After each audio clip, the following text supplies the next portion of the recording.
Berikut ini Anda akan mendengar pengajaran firman Tuhan yang kami percaya akan menambah pengenalan akan Tuhan, membangun iman, serta menuntun Anda dalam seluruh kebenaran. Dari GPDI Petra Tegar, Jakarta, selamat mendengarkan.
Mari kita datang kepada Tuhan.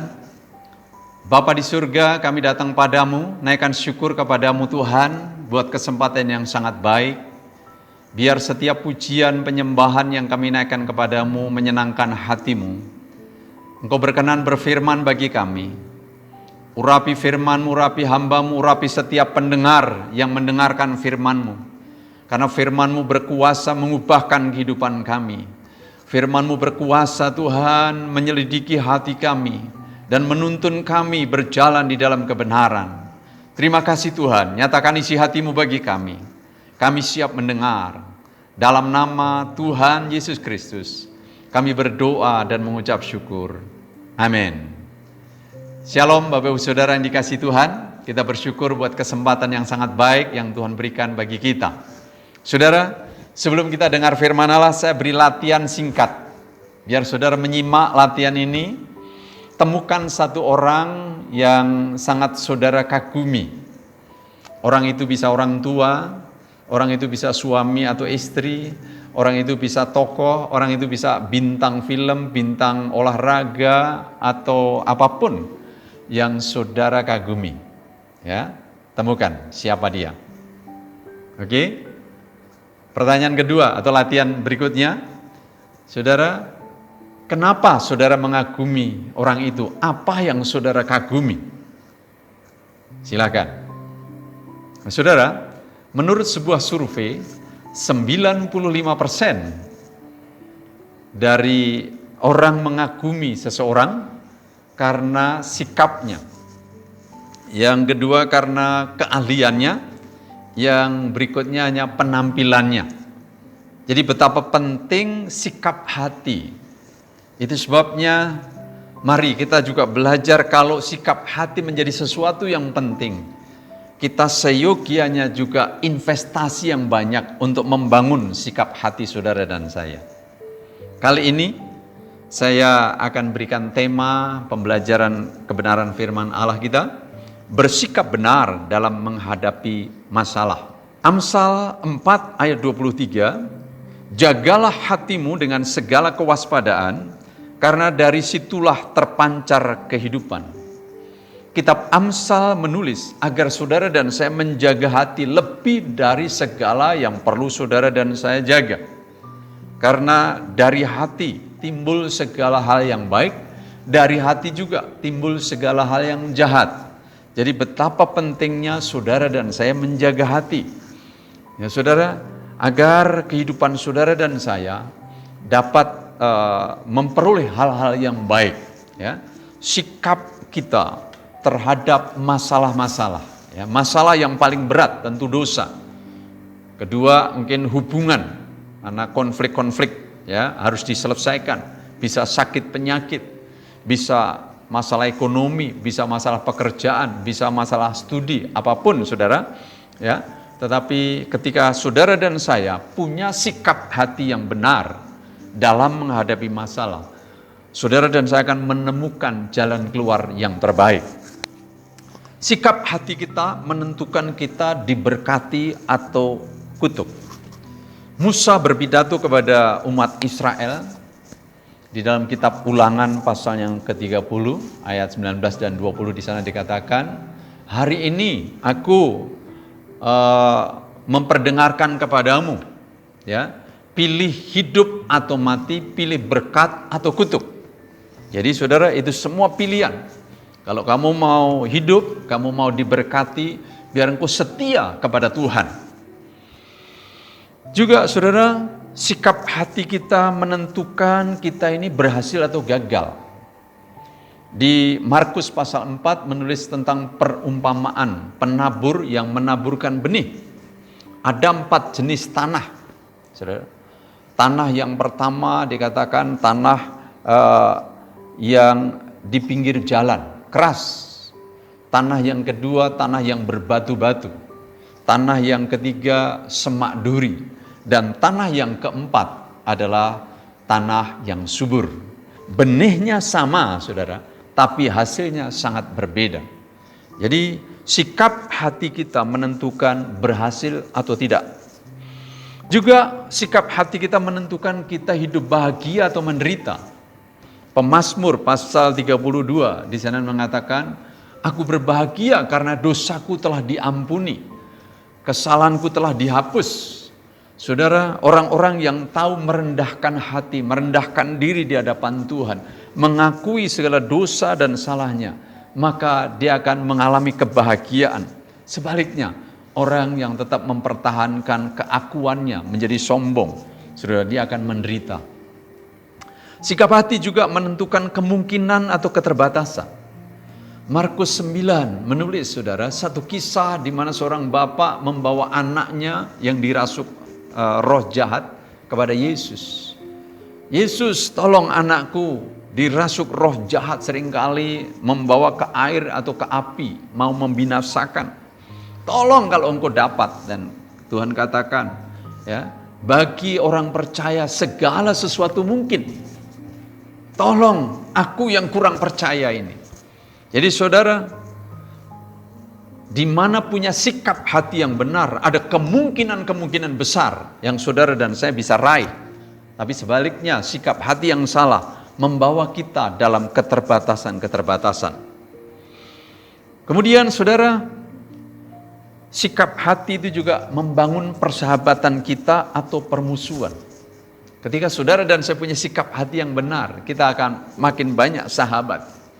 Karena orang senang dengan sikap kita. Ya. Sikap hati juga menentukan kemenangan atau kekalahan. Satu kali Musa mengutus 12 pengintai untuk mengintai tanah Kanaan. 10 pengintai membawa kabar busuk, 2 pengintai membawa kabar sukacita. Saudara, 10 pengintai telah membuat bangsa Israel bersungut-sungut. Karena apa? Kabar, ya, yang dibawa, sikap hatinya melihat tanah Kanaan sebagai satu tantangan yang terlalu berat. Tapi 2 orang, yaitu Kaleb dan Yosua, dia katakan Tuhan telah memberikan kemenangan. Mereka mengubah itu, saudara, karena sikap hatinya. Nah saudara, juga di dalam Matius pasal 25, saudara, perumpamaan tentang talenta.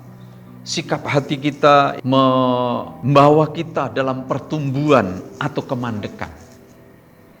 Setiap kita diberikan talenta, ada yang 5, ada yang 2, ada yang 1 dikatakan. Saudara, bukan jumlahnya, tetapi apakah kita mau mengembangkan, apakah kita ada di dalam tanggung jawab atau tidak. Ketika saudara dan saya menjadi orang-orang yang bertanggung jawab, talenta itu berkembang. Ya, seharusnya sama seperti yang 5 jadi 10, 2 jadi 4, 1 jadi 2. Pujiannya sama, saudara. Ini tentang kapasitas. Tidak semua orang punya kapasitas yang sama. Masing-masing kita punya kapasitas. Mari kita lakukan yang jadi bagian kita. Jadi betapa pentingnya sikap hati yang benar dalam menghadapi masalah. Masalah apapun yang saudara dan saya sedang hadapi, mari kita punya sikap hati yang benar. Yesus mengundang, mari kepadaku yang letih lesu dan berbeban berat, aku akan memberikan kelegaan kepadamu. Saudara, tidak ada masalah yang tidak bisa diselesaikan. Tidak ada kerumitan yang tidak bisa diuraikan bersama dengan Yesus. Kita akan belajar dari sikap Daud, Raja Israel, dalam menghadapi masalah. Saudara, luar biasa, Daud telah mengajar saudara dan saya sesuatu yang luar biasa dalam menghadapi masalah. Saya cuplik dari kisahnya itu di dalam 2 Samuel pasal yang ke-16 ayat 5 sampai 12. Bunyinya demikian. Ketika Raja Daud telah sampai ke Bahurim, keluarlah dari sana seorang dari kaum keluarga Saul. Ia bernama Simei bin Gera. Sambil mendekati raja, ia terus-menerus mengutuk Daud dan semua pegawai Raja Daud, dilemparinya dengan batu. Walaupun segenap tentara dan semua pahlawan berjalan di kiri kanannya. Beginilah perkataan Simei pada waktu ia mengutuk. Enyahlah, enyahlah, engkau penumpah darah orang Dursila. Tuhan telah membalas kepadamu segala darah keluarga Saul yang engkau gantikan menjadi raja. Tuhan telah menyerahkan kedudukan raja kepada anakmu Absalom. Sesungguhnya engkau sekarang dirundung malang karena engkau seorang penumpah darah.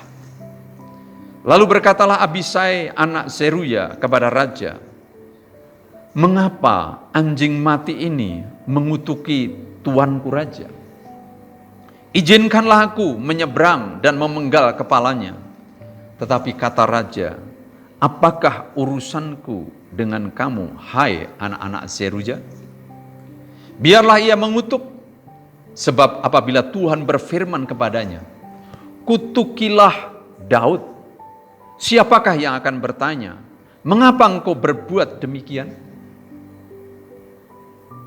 Pula kata Daud kepada Abisai dan kepada semua pegawainya, sedangkan anak kandungku ingin mencabut nyawaku, terlebih lagi sekarang orang Benyamin ini, biarkanlah dia dan biarlah ia mengutuk, sebab Tuhan yang telah berfirman kepadanya demikian. Mungkin Tuhan akan memperhatikan kesengsaraanku ini, dan Tuhan membalas yang baik kepadaku sebagai ganti kutuk orang itu pada hari ini.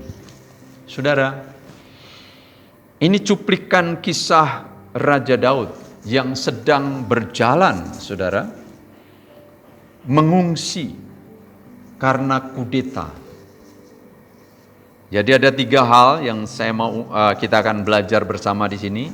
Apa yang sedang dihadapin Daud? Yang pertama, Absalom anaknya sendiri memberontak kudeta kepada Daud. Yang kedua, saudara, Shimei bin Gera, yaitu saudara Saul, mengutuki Daud. Yang ketiga, saudara, Ahitofel penasihat Daud membelot dari Daud.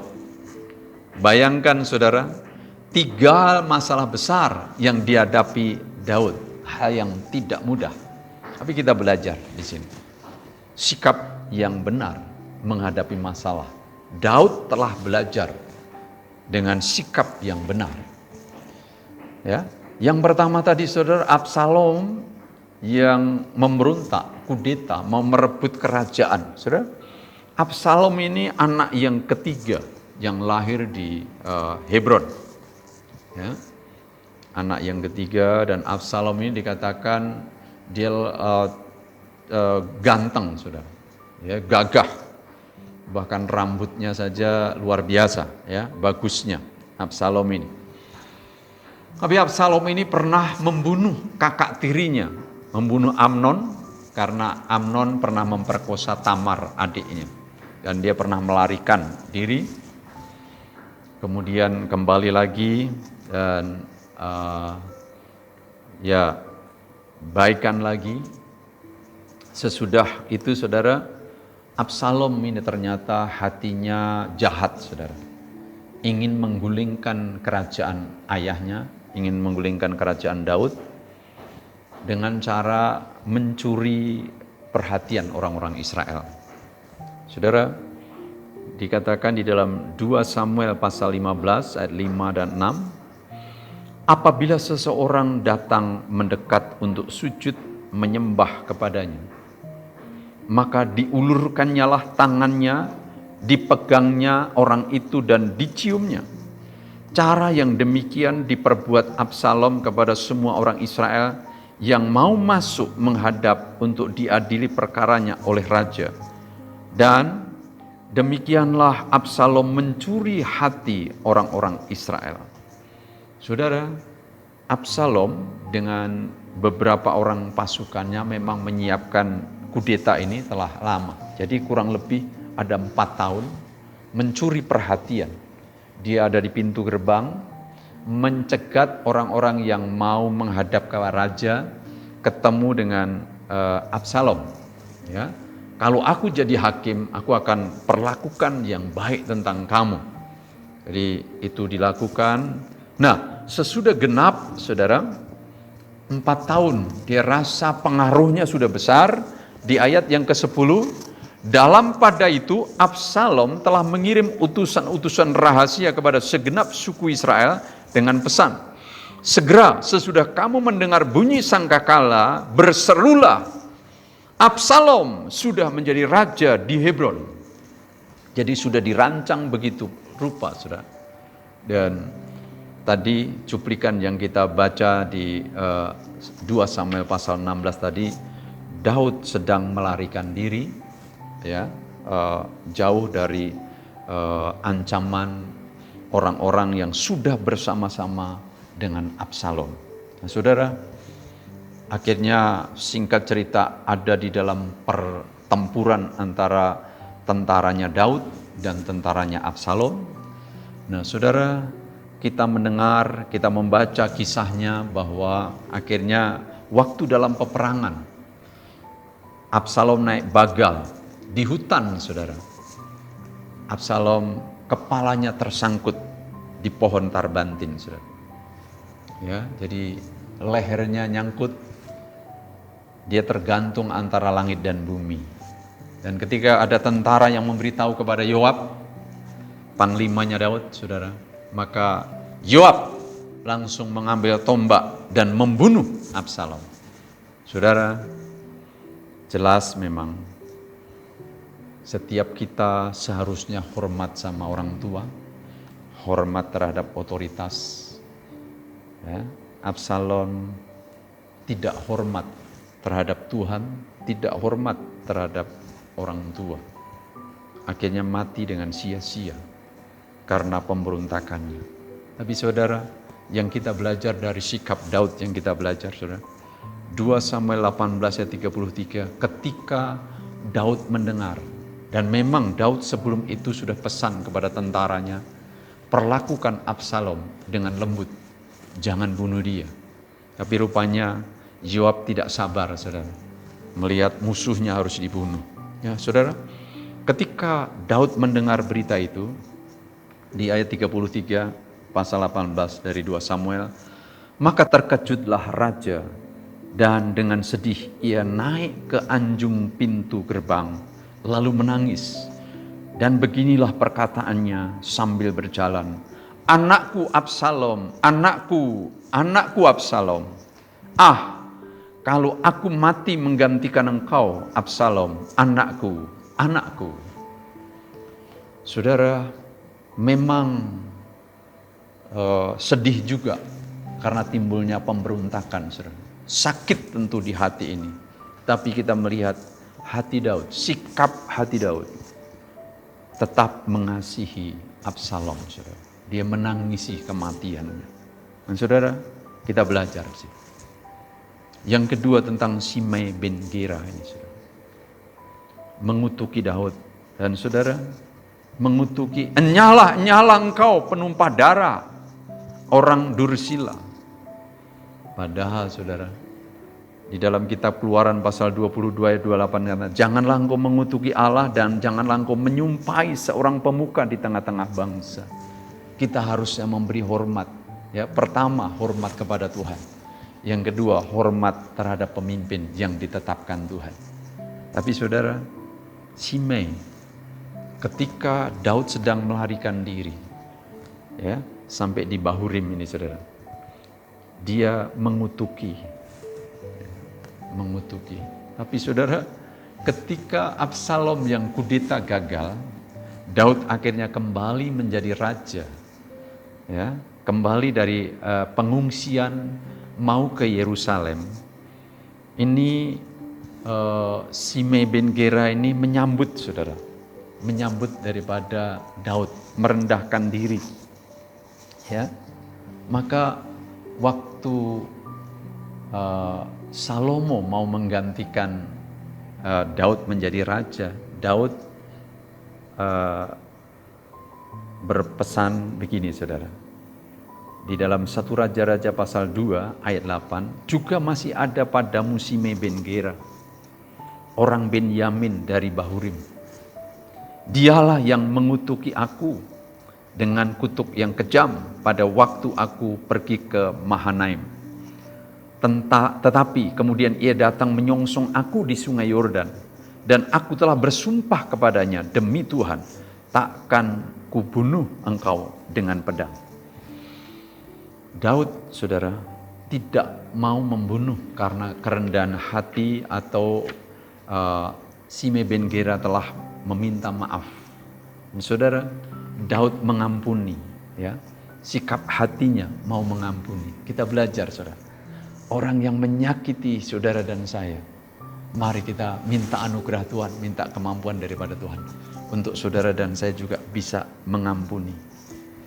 Ketika Salomo jadi raja, menggantikan Daud, maka saudara, Simei suruh tinggal di Yerusalem, tidak boleh keluar-keluar.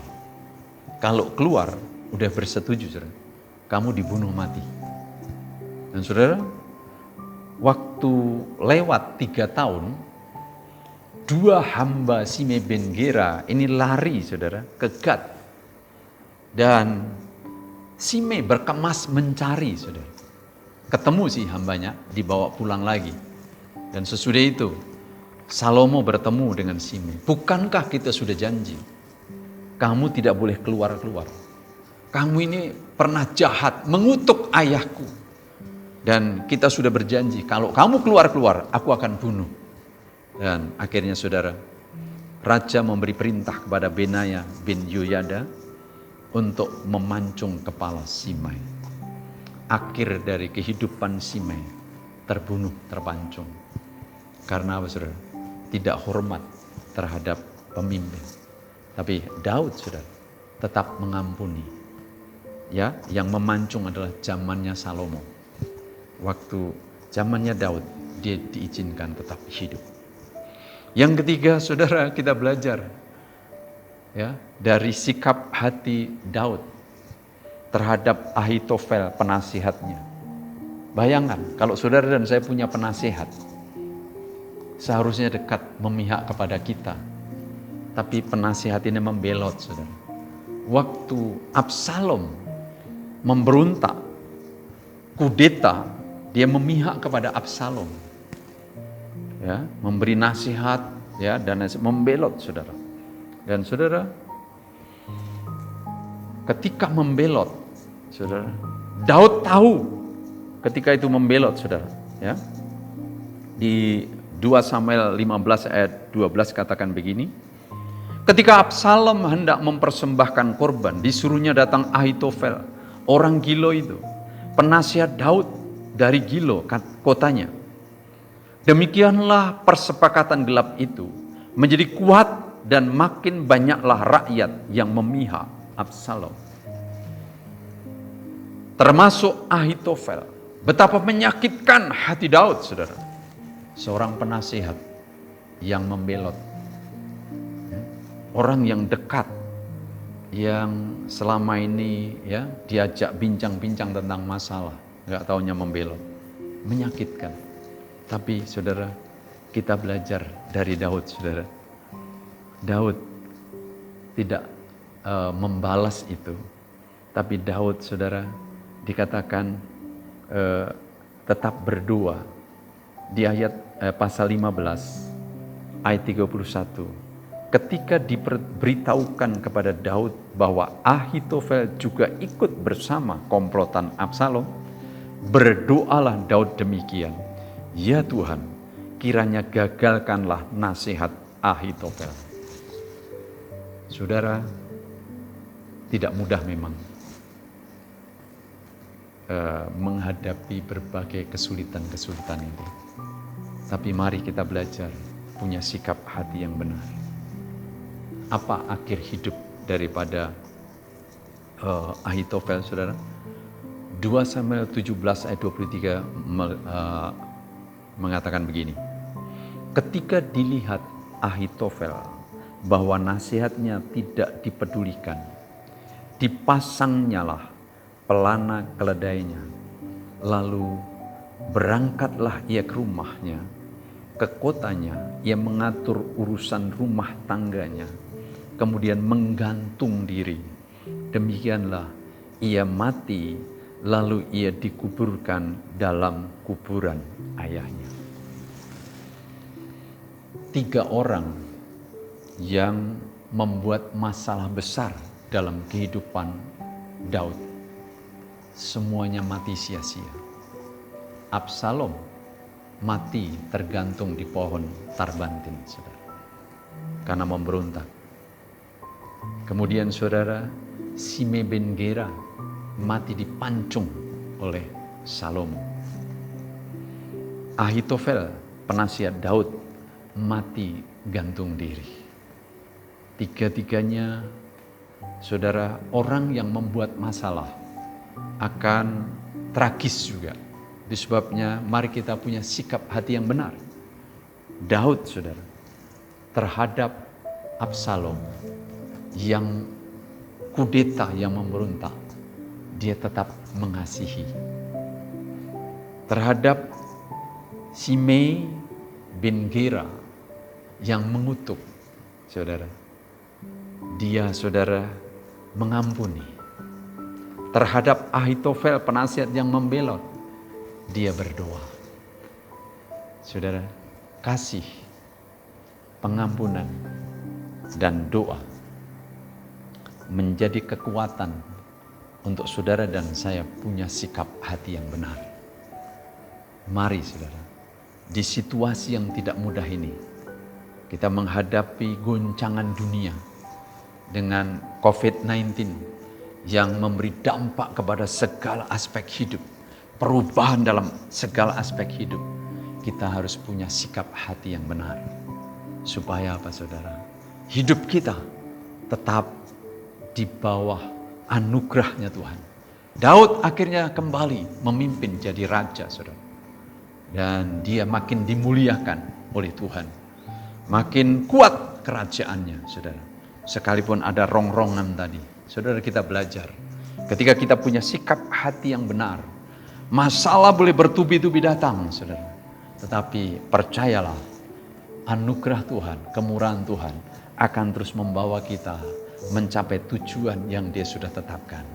Kita belajar dari Daud tadi, saudara. Untuk yang pertama, kita tetap punya kasih. Yang kedua, kita mengampuni. Dan jangan lupa, kita berdoa untuk orang-orang juga, bahkan yang menyakiti dan merugikan kita. Mari kita datang pada Tuhan, biar kita belajar. Berapa banyak saudara hari-hari ini sedang diperhadapkan dengan masalah, bahkan dengan seseorang. Kita belajar dari Daud untuk mengasihi, mengampuni, dan berdoa. Kita datang pada Tuhan. Bapa, kami datang padamu, mengucap syukur buat anugerah-Mu Tuhan. Kami belajar dalam segala situasi, agar kami punya sikap hati yang benar. Tuhan, ampuni kami, seringkali sikap hati kami salah. Kami menuju di jalan-jalan yang salah. Tetapi dengan firman-Mu kami belajar, Tuhan, agar kami dapat menjaga hati kami dengan segala kewaspadaan. Karena dari situ terpancar kehidupan. Tolong Tuhan, berikan kemampuan kepada kami. Tolong Tuhan, berikan kesanggupan kepada kami. Untuk kami punya sikap hati yang benar. Agar hidup kami, hidup yang diberkati, hidup yang beruntung, hidup yang kemungkinan-kemungkinan yang baik terjadi. Hidup yang berkemenangan, Tuhan. Terima kasih Tuhan. Terima kasih untuk seorang Daud yang punya sikap hati yang benar. Menghadapi masa yang tidak mudah. Biar kami juga belajar mengasihi Tuhan. Belajar mengampuni Tuhan. Belajar terus berdoa, bahkan berdoa untuk orang-orang yang menyakiti hati kami. Terima kasih Tuhan, Engkau begitu baik. Kami berdoa, saudara-saudara yang menghadapi masalah, mari kita berdoa pada Tuhan. Bapa, kami berdoa untuk masalah-masalah yang kami sedang hadapi Tuhan. Engkau mampukan kami, agar kami punya sikap hati yang benar. Sehingga Tuhan, kami berkemenangan dan menyelesaikan tiap masalah yang kami hadapi. Entah masalah pekerjaan, entah masalah rumah tangga, masalah hubungan, masalah studi, masalah apapun. Bahkan Tuhan yang terberat masalah karena dosa. Kami datang kepadamu, Engkau mengampuni segala dosa salah kami. Terima kasih Tuhan untuk kebaikan dan kemurahan-Mu yang luar biasa. Untuk kemerdekaan yang Kau berikan. Bahkan untuk keselamatan bagi kami yang percaya kepadamu. Terima kasih Tuhan, Engkau begitu baik. Terima kasih. Kedangkan tangan saudara siap menerima berkat Tuhan. Tuhan memberkati engkau dan melindungi engkau. Tuhan menyinari dengan wajahnya dan memberi engkau kasih karunia. Tuhan menghadapkan wajahnya dan memberi engkau damai sejahtera. Mari kita pulang membawa berkat yang melimpah-limpah dari Allah Bapa, kasih anugerah dari Yesus dan persekutuan oleh kuat kuasa Roh Kudus mulai saat ini dan seterusnya, di dalam nama Tuhan Yesus Kristus kami sudah berdoa. Semua yang percaya katakan amin. Puji Tuhan, Tuhan memberkati kita semua. Bagi saudara yang tergerak untuk memberikan persembahan, persembahan dapat ditransfer melalui rekening BCA GPDI Petra yaitu 877 005 2204. Terima kasih, Tuhan memberkati.